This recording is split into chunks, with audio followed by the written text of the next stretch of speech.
এই গণতান্ত্রিক যাত্রাকে বিভিন্নভাবে প্রাতিষ্ঠানিকভাবে শক্তিশালী করার জন্য আমাদেরকে গণতন্ত্রে উত্তরণ হতে হবে।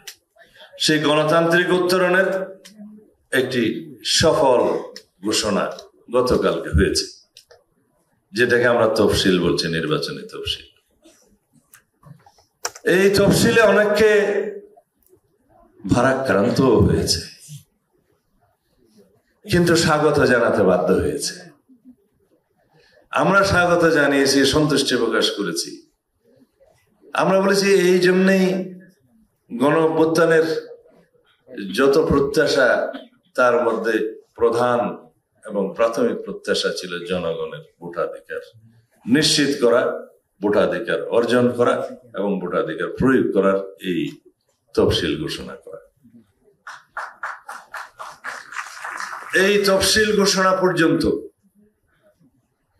যতটা অবিরাম সংগ্রাম করতে হয়েছে, কেউ কেউ বলেছে নো পিআর নো ইলেকশন, কেউ কেউ বলেছে আগে স্থানীয় সরকার ইলেকশন, না হলে নো ইলেকশন, আর কেউ কেউ বলেছে একই দিনে গণভোট আর ইয়া হলে আমরা মানি না।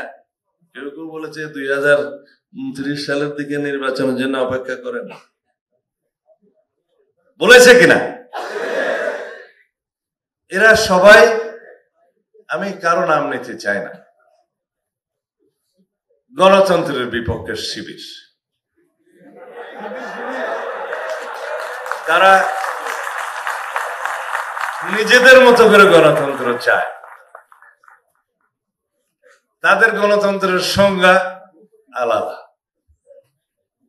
আমাদের গণতন্ত্রের সংজ্ঞা, বিএনপির গণতন্ত্রের সংজ্ঞা হচ্ছে গণমানুষের গণতান্ত্রিক সংজ্ঞা। শহীদ রাষ্ট্রপতি জিয়াউর রহমান বাংলাদেশ জাতীয়তাবাদী দলের সৃজন করেছিলেন, প্রতিষ্ঠা করেছিলেন সকল মানুষকে নিয়ে।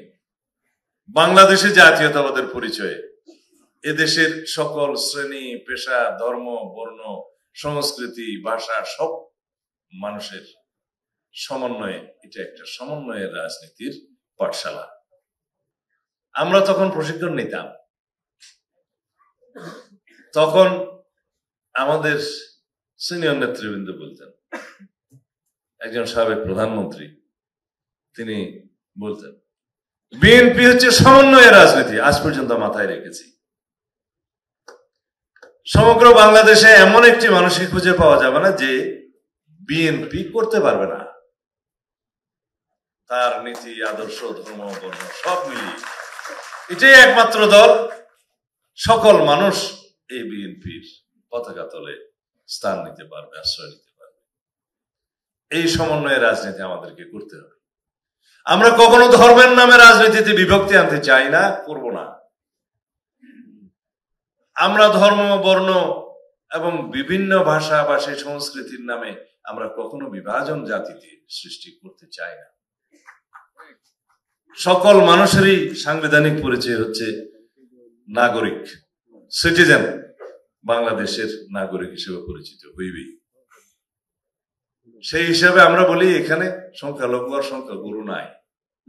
আমরা এখানে সবাই যারা আছে সবাই নাগরিক, বাংলাদেশের সিটিজেন, এবং সাংবিধানিকভাবে সকল নাগরিকের অধিকার সমান। ধর্ম চর্চায়, সাহিত্য চর্চায়, সংস্কৃতি চর্চায়, মুক্ত বুদ্ধি চিন্তায় সবকিছু এনশিওর করা আছে। আমরা বলি যে subject to certain restrictions imposed by the authority, বলে আর কি কনস্টিটিউশনাল ভাষা। সমাবেশের, সংগঠনের এবং মুক্ত চিন্তার অধিকার থাকবে, আছে। ওই সাবজেক্ট টু সার্টেন রেস্ট্রিকশনস, এটা অলওয়েজ লিগ্যাল ভাষায় থাকতে হয়। সেটা আমাদের এনশিওর করতে হবে।